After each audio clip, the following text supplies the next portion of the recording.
90 की दिहाई में सिनेमाघरों की बंदिश के बाद कश्मीर को पहला मल्टीप्लेक्स मिला है। ये मल्टीप्लेक्स श्रीनगर के सोनवार इलाके में तामीर किया जा रहा है। जम्मू कश्मीर के लोगों का सिनेमा हॉल में ताजा तरीन फिल्मों का लुत्फ उठा जा सके। मल्टीप्लेक्स को आइनॉक्स ने डिजाइन किया है। रवां साल सितंबर में आवाम के लिए खोल दिया जाएगा।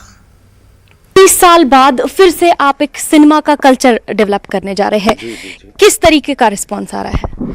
अभी तक तो जो रिस्पांस आ रहा है बहुत पॉजिटिव आ रहा है जी, बहुत पॉजिटिव आ रहा है। सब लोग हमें कह रहे हैं it's a good step forward. Hopefully ये सितंबर में शुरू होगा। इसमें हमने 520 सीटें रखी हैं, 3 ऑडिटोरियम्स हैं और जैसे नॉर्मली आउटसाइड होता है कहीं पे भी जहाँ पे मल्टीप्लेक्स कल्चर आ चुका है, वहाँ पे 15-15, 20-20 मिनट के बाद हम एक नई फिल्म दिखाएंगे। सो होप इज़ दैट कि सुबह लोग आएंगे और 2-3 पिक्चरें देख के यहाँ पे पॉपकॉर्न वगैरह कोला पी के जाएंगे यहाँ से। विकास दर साहब, आपको पता है कि 1990 के बाद यहाँ पर थिएटर्स बंद हुए और 1999 में फिर से कोशिश की गई थी यहाँ पे थिएटर्स खोलने की, जिसके बाद वो कहीं ना कहीं नाकाम हो गए।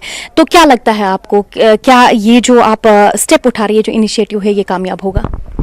मैडम, जो स्टेप उठाया है हमने, ये जो प्रोजेक्ट किया है, ये इससे दिमाग से नहीं सोचा, दिल से सोचा है। अब आने वाला टाइम ही बताएगा कि कितना सक्सेसफुल होगा, क्या होगा।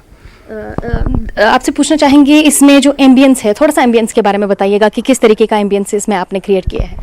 इसमें एम्बियंस ऐसा है मैम, जो top of the line products हैं, जैसे आपका ये डॉल्बी साउंड है, आप देख रहे हैं यहाँ पे कम से कम 30 स्पीकर्स लगे हुए हैं सब जगह। Top of the line screens लगेंगे, प्रोजेक्शन इक्विपमेंट आएगा। सून मुझे लगता है कि आप 3D की पिक्चरें यहाँ देख सकेंगे, बच्चों के कार्टून जो 3D में होते हैं वो देख सकेंगे।